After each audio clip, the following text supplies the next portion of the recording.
First of all, what did you have for dinner? Duck. Thank you, duck.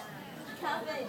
What duck? Okay. And for you Well, I'm having my 11th cup of coffee for the day, but it's an honor to be with you all. I do have some breaking news. You know, news is really important. Many of you know that when you schedule this event now, you did it right on top of Apple's announcement about the new iPhone. Okay? Right at the same time.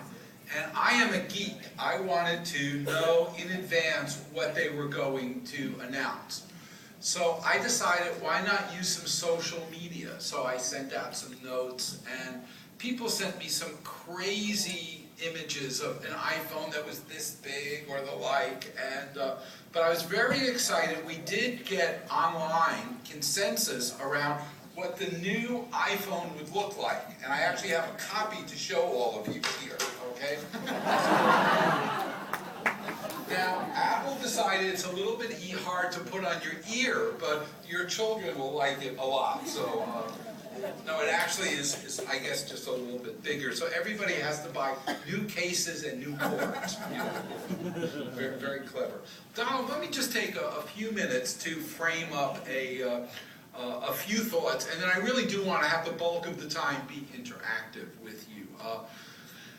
In a nutshell, I think there are three things that we ought to focus on as learning professionals. The first one is to make a significant distinction between exciting things that we can experiment and develop and do research on and make happen in reality, and those things that are just a lot of hype. Okay? If you were to read many of the magazines in the UK, here in the US, and I know both of us travel around the world, you would think that everybody in the planet has stopped going to classes, is no longer doing webinars, but instead is sitting on a bench somewhere doing mobile social interaction with each other. Okay? And that's not true. Now, are we mobile? Yes. Are we social? Well, we've been for centuries, and we will be more. But there's a disconnect, and in our field, we sometimes go for the hype rather than the reality. And I think it's very important for us as learning professionals to be experimental and to try things, but also to not fall into the trap of a hype. I'll give you an example. How many people that remember when Second Life came out with, you know, the virtual world? Well, I remember reading from a colleague at IBM saying, that's it. No more meetings. Close down the hotels, close down the conference centers, no more classrooms. We're all going to be digitally meeting. And I got excited. I spent $60,000 US to build a digital Masie center. And my staff made a silver android that looked like me, that they called Silver Elliot, you know. Well, guess what? Second Life, within 1 year, became a ghost town. Okay? Because it was interesting at the hype level, but it didn't have sustainability at the learning level. So I want to make sure that we are experimenters, that we are intrigued, but that we also realize that we can't fall in love with our dreams before we give them some good, actual evidence that it works or doesn't work.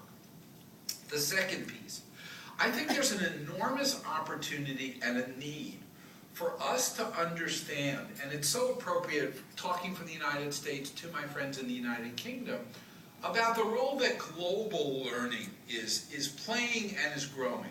I spent the month of December in China, and I worked with every major corporation in China, just basically asking them, what are you doing about learning? Starbucks is opening up a new Starbucks every day for 2 years in Shanghai and Beijing, 180 new people. Foxconn is hiring literally hundreds of thousands to build Apple product. General Motors was building things, and throughout, and Disney's building a Disney Shanghai that will make Disney Orlando look small. But what we haven't quite figured out is, how do we do global learning? how does a program that worked real well in London, or real well in Madrid, or real well in New York, how do we either export it, dynamically change it, link it to some other parts of the world? And what happens when we have 18 countries all participating in one common online program? And how do we deal with the culture and other elements of that? And then the third thing that I think is an important thing for us to look at is personalization. I'm actually more excited in many ways about personalization than I am necessarily about mobile, although I love my new iPhone 6 here. I think it's quite nice. But what does personalization mean? To me, personalization means that you as a learner would ideally want the following to be true if I came to you to learn something. One, you want to learn the things that you really need to know that you don't know already. And you want to not have to spend time on the things that you know already or that you won't use. You want to make a distinction between the things you need to know versus what you could look up. Some of you may be extroverts and you want to be highly social with each other. But there are others that are introverts. Susan Cain is at my conference this year, and she wrote a wonderful book called Quiet. Go watch her TED Talk on my website. And she would argue that 20% of the people in the room that I'm speaking to are introverts. Now, you know how to fake it as an extrovert, but at heart, you're more of an introvert. And yet, many of us are building social mechanisms that assume that everybody wants to gather together and collaborate. And I don't fully buy that. In fact, the most widely abandoned geography in the world are digital communities where people stop showing up. SharePoint is a ghost town in many places. Why? Because you go to those, and who's populating the communities of practice? The mad, the angry, the annoyed, the bored, and the departing. Okay? How do we get the highly expert and highly generous person to connect into that? So I actually think we need to look in a very significant way at our process of when we go global, when we're operating at a more personalized level. And yes, our learners are going to want to be more in charge of what they learn. They're going to have to learn it more often.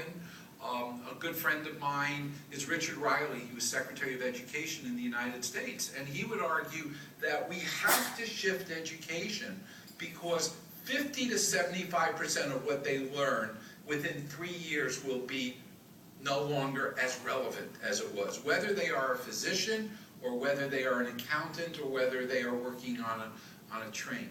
The last thing, and then let's go to some questions, Donald.